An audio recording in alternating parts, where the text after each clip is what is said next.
નમસ્કાર મિત્રો, જય હિન્દ, જય ભારત, રાધે રાધે. સ્વાગત છે તમારું આપણી યુટ્યુબ ચેનલ મિસ્ટર વિજયનભાઈ એજ્યુકેશનમાં. તો મિત્રો, આજે આપણે વાત કરવાના છીએ કે ગુજરાત રાજ્યના જે પેન્શનરો છે તેમના માટે જે 18 મહિનાના બાકી એરિયર્સને લઈ જે નિર્ણય લેવામાં આવ્યો છે તેના વિશે.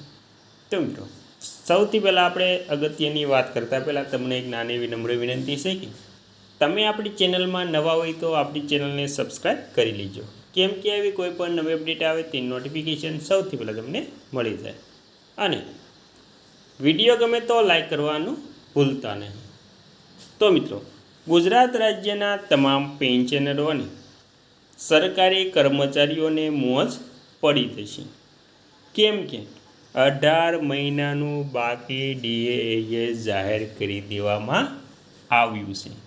તો આ જાહેર કરેલું 18 મહિનાનું બાકી ડીડીએસ કેવી રીતે અપાશે તેની સંપૂર્ણ વાત કરીએ તે પહેલાં આપણે 8મા પગાર પંચ વિશે જાણીશું. તો 8મા પગાર પંચ હેઠળ કર્મચારીઓના પગારમાં સારો વધારો થવાની ધારણા લગભગ આવી રહી છે. કેટલાક કહે છે કે જો 7મા પગાર પંચના ફોર્મ્યુલાનું પાલન કરવામાં આવશે તો પગાર અને પેન્શન 3 ગણું થઈ જશે. બીજી તરફ કેટલાક નિષ્ણાતો આ વધારાને બમણોની સંભાવના જોઈ રહ્યા છે. તો 7મા પગાર પંચ અને કમિશન તેનો અહેવાલ તૈયાર કરશે.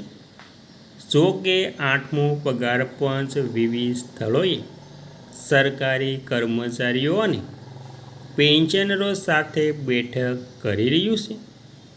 આ બેઠકો દરમિયાન કમિશન તેમની માંગણીઓ સંભાળી રહ્યું છે. તેના આધારે કમિશન તેનો અહેવાલ તૈયાર કરશે. તો મિત્રો, આવી રીતે કમિશન તેનો અહેવાલ તૈયાર કરીને સોંપશે. ત્યારબાદ વાત કરીએ તો પગાર કેટલો વધશે.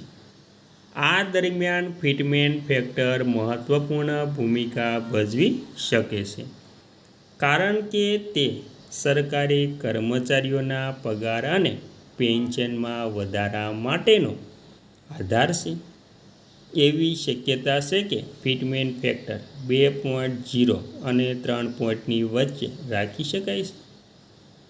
આવી સ્થિતિમાં લોકો જાણવા માંગે છે કે 2.0 ફિટમેન્ટ ફેક્ટર આપવામાં આવશે તો પગારમાં બમણો વધારો થશે કે નહીં.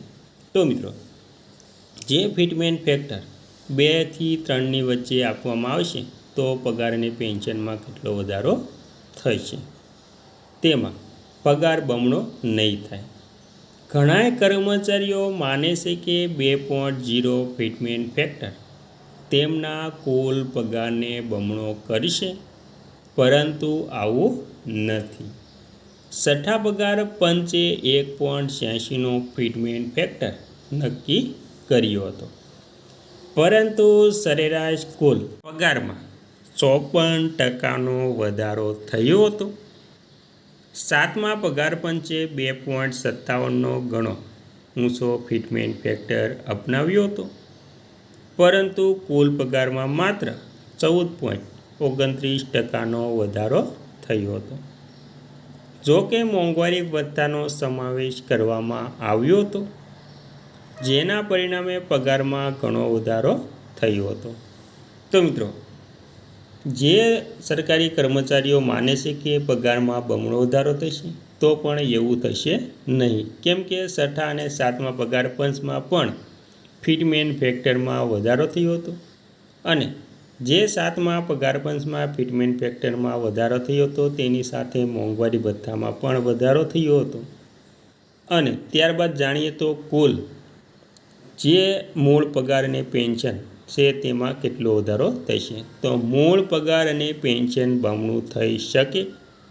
એ જ રીતે જો 8મા પગાર પંચમાં ફિટમેન્ટ ફેક્ટરને 2.0% સુધી વધારવામાં આવશે તો મૂળ પગાર અને પેન્શન બમણું થઈ શકે છે.